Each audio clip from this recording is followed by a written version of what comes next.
Hafed, we begin with Libya. The country has been grappling with significant political instability recently. Could you please elaborate on the current situation and its potential implication for Libya's fragile stability? Libya has been going through basically a civil war since 2011, despite the fact that many call it a revolution, but it was essentially a civil war between two parts of Libya. And then NATO, of course, and the international community intervened on behalf of one of these parts. Now the country has been really divided over different governments, different militias ruling different parts of the country. Last week in particular, there has been serious developments that involve the Central Bank of Libya and the National Oil Company.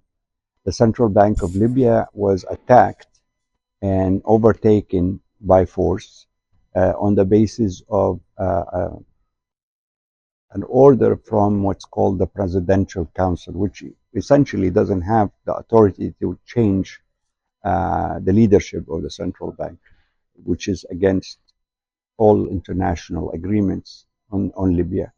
That, of course, had international implications. Libya has massive assets in the tens of billions of dollars as reserves of the central bank. They're deposited around the world with major international banks. And this kind of a change, a sudden change, has caused a number of these banks, the international monetary system itself, global, to get confused as who has the authority in Libya to actually issue any orders regarding Libya's assets.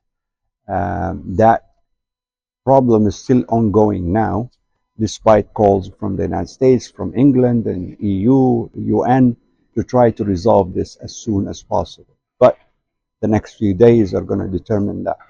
That triggered a cutting off of oil exports from Libya, which is significant. And the oil markets around the world, of course, reacted to that very quickly. And the prices went up in the last few days. The oil is still not working yet. The central bank issue is still there. So this is an evolving story that will play over the next week or so. Turning to Algeria, the recent recall of its ambassador to France has garnered significant attention. Can you shed some light on the underlying issues that led this diplomatic action? It was quite a major position from France.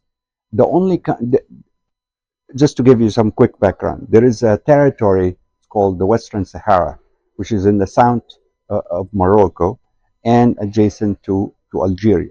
It has been under dispute for decades. The population, which is small, has always asked for independence. Algeria has been the main supporters of that call and this group. Some at certain times it actually had violent or opposition and rebel movement. It's called the Polisario.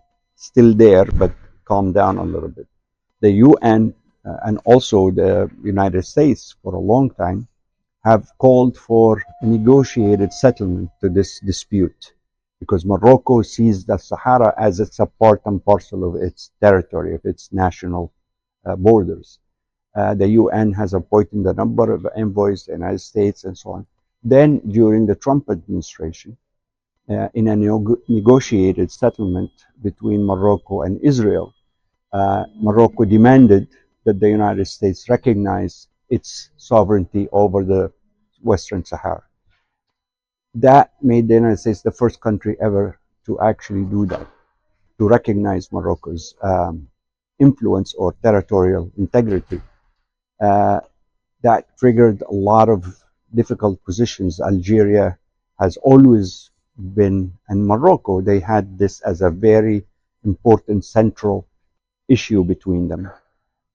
The fact that also France, for the first time, agreed to do that, to also recognize the territory as a Moroccan territory, has a significant implication, especially for its relationship with Algeria. France and Europe now, especially after the Ukraine war, rely heavily on Algerian gas exports. So that has been a significant issue. There is also a huge relationship, both historical and also the minority, a big and large minority in France that are of Algerian origin.